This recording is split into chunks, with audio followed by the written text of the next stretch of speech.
का चरित्र। जब हम किसी से मिलते हैं, उसके साथ उठना बैठने लग जाते हैं, तो हमें पता चलता वो कैसा है। प्रभु यीशु मसीह के चरित्र के बारे में हम सुनेंगे। बहुत सारे लोग भजन भी गाते हैं और प्रार्थना भी करते हैं और ये भी कहते हैं कि मैं यीशु जैसा बनना चाहता हूं। ये बात बोलते कि मैं यीशु जैसा बनना चाहता हूं। मेरे जीत बहन भाइयों, ये बात तो बड़ी सरल है, बहुत ही आसान है कहना कि मैं यीशु मसीह जैसा बनना चाहता हूं। लेकिन यीशु मसीह कैसा था, यीशु मसीह कैसा है, इसको पहले जान लीजिए। आप अपने अंदर झांक के देखिए, अपने हृदय में देखिए, टटोलिए अपने आप को।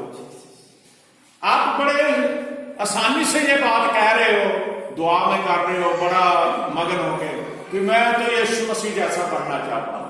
तो यीशु मसीह जैसा है, यीशु मसीह जैसा था, क्या वो गुण आप में है? क्या वो बातें आपके अंदर है? क्या आप एक दूसरे से प्रेम करते हो जैसे यीशु मसीह हमसे प्यार करता? क्या आपके दिल में करना है जैसे यीशु मसीह के दिल में हमारे लिए करना है? क्या आपके दिल में दया है जैसे यीशु मसीह के दिल में हमारे लिए दया है? कोई इंसान किसी मित्र के लिए, किसी अपने रिश्तेदार के लिए, भाई बंधु के लिए अपने आप को कुर्बान नहीं कर सकता। सिर्फ यीशु मसीह है जिसने हमसे ऐसा प्यार करा कि अपनी कुर्बानी दे दी, सलीबी मौत तक से।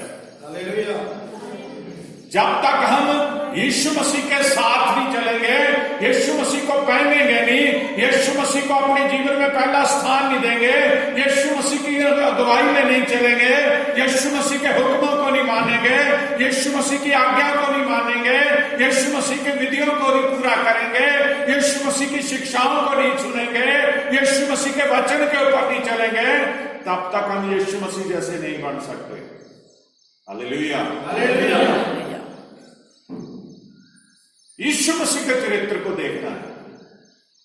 पहली बात, यीशु मसीह पाप से पैदा नहीं हुआ, वो पाप से रहित था।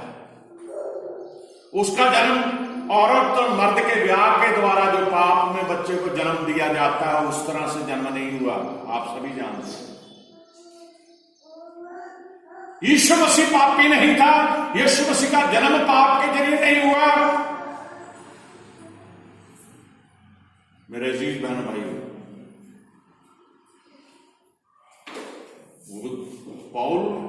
पतरस उसे बोलता है भाषण में कि वो धर्मी था, धर्मी बन के वो रहा। वो अपने पिता की इच्छा को पूरी करने के लिए जगत में आया, और हम आज उसे अपना पिता कहते हैं, हम उसकी इच्छा पूरी नहीं कर रहे। हमारा जीवन में पाप भरा हुआ है। जितने मर्जी हम रोजे रख लें, जितने मर्जी हम कह दें कि मैंने तौबा करी, बपतिस्मा लिया, पवित्र आत्मा भी पा लिया, लेकिन हमारे अंदर बुराइयां भरी हुई हैं अभी भी।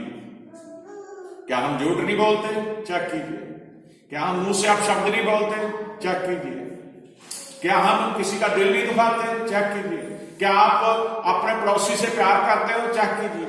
जब यीशु मसीह की परीक्षा लेने के लिए वक्की फरीसी ने कहा कि व्यवस्था में कौन सी सबसे बड़ी आज्ञा है, तो प्रभु यीशु मसीह ने कहा कि सबसे बड़ी आज्ञा तो यही है, तू अपने परमेश्वर से अपने सारे मन, अपने सारे जान, अपनी सारी शक्ति से प्रेम कर और अपने पड़ोसी को अपनी मानद प्यार कर। बोलो हालेलुया। हमारे अंदर ये बातें नहीं है, ये आज्ञा हम नहीं मानते व्यवस्था की। मेरे अजीज बहनों भाइयों, वचन में हम पढ़ेंगे पहला पतरस उसका 2 अध्याय उसकी 21 आयत पढ़िए। पत्रियों में पतरस, पहला पतरस 2 अध्याय 21।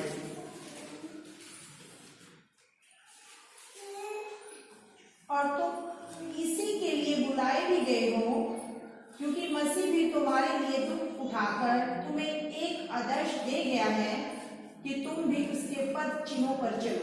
आमीन। दोबारा पढ़ दो।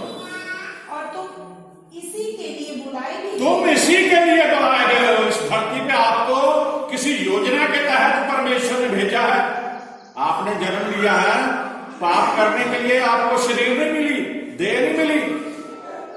तुम इसीलिए ठहराए गए हो क्योंकि मसीह भी तुम्हारे लिए दुख उठाकर तुम्हें एक आदर्श दे गया क्योंकि है मसीह भी तुम्हारे लिए दुख उठा के तुम्हें एक आदर्श दे गया है, एक नमूना बन गया आपके लिए कि तुम भी उसके पद चिन्हों पर चलो। तुम भी उसके पद चिन्हों पे चले। पद चिन्ह क्या होते हैं? अगर कोई पैर रखता है तो उसके पैर के निशान के ऊपर अपने पैर रखने। Hallelujah, hallelujah. उसके पद चिन्हों पे चलना, जो उसने शिक्षा दी उसके ऊपर चलना, जो उसने हुक्म दिए उनको पूरा करना। Hallelujah, hallelujah. एक दुनियावी बात, अगर आप बीच पे जाओ, समुद्र के किनारे पानी की लहरें जब तक नहीं आती, जो रेत गीली होती है उसके ऊपर आप पैर रखोगे, उसके ऊपर पैर छप जाते हैं, छपते जाते हैं। और अगर कोई पीछे चला रहा है तो आपके पैरों के ऊपर पैर रख रख के चले, वो आपकी बातों का अनुसरण कर रहा है, जो आप कर रहे हैं उसको कॉपी कर रहा है। तो जो यीशु मसीह ने इंसानी शरीर लेके, यीशु मसीह ने इंसानी जामा पहन के धरती पे जन्म लेके जो शिक्षाएं हमें दी, जो कुछ उसने किया, जो कुछ उसने सामने सभी के लेके आया, वो एक आदर्श बन के इस दुनिया में आया। वो हमारे लिए एक आदर्श बन गया। हमें उसके पद चिन्ह पे चलना, उसकी शिक्षाओं पे चलना है, सबसे जरूरी है। Hallelujah, hallelujah. जब तक हम यीशु मसीह के पद चिन्हों पे नहीं चलेंगे, हम नहीं कह सकते कि हम यीशु मसीह जैसे बन जाए। आप एक बात को जानते हैं, कहावतें भी बहुत बनी हुई हैं दुनिया में। जो मां बाप में गुण होते हैं, मां और बाप जब उनका मिलन होता है दुनियावी तौर पर, जो उनसे औलाद पैदा होती है तो उनकी एक पहली बात तो उनकी शक्ल मां बाप से मिलती होती है बच्चों की, क्योंकि उनका वंश है, उनकी औलाद है, उनका बीज है। दूसरा, जैसे जैसे बच्चा बड़ा होता है, जो माँ बाप में बातें होती हैं बच्चे में भी वही बातें होती हैं। Hallelujah, hallelujah. तो जैसा माँ बाप का चरित्र होता है, बहुत बार बच्चे भी वैसा ही करते हैं। अगर माँ बाप या बाप किसी का रोज शाम के समय बच्चे के सामने बोतल खोल के बैठ जाएगा, ड्रिंक करेगा, बीड़ी पिएगा, कुछ कर, बच्चे भी वैसा ही करने लग जाते हैं बहुत बार। यीशु मसीह ने हमें एक आदर्श दिया ताकि उसके पद चिन्हों पे हम चलें। जो यीशु मसीह ने किया वो हमने करना, तभी हम उस जैसे बन सकते हैं। यीशु मसीह के चरित्र को कोई भी उंगली नहीं उठा सकता। हमें तो कह सकते हैं ये बुरा है, मुंह से अपशब्द बोलता है, ये झूठ बोलता है, ये मक्कारी करता है, ये चोरी करता है, ऐसी उंगली हमारे ऊपर उठ सकती है, लेकिन हमारे गुरु के ऊपर कोई उंगली नहीं उठा सकता। बोलो हालेलुया। वो पाप से रहित था, उसने कोई पाप नहीं किया, लेकिन फिर भी हम सभी पापियों को उद्धार देने के लिए सलीब के ऊपर उसने अपनी कुर्बानी दी। Hallelujah, hallelujah.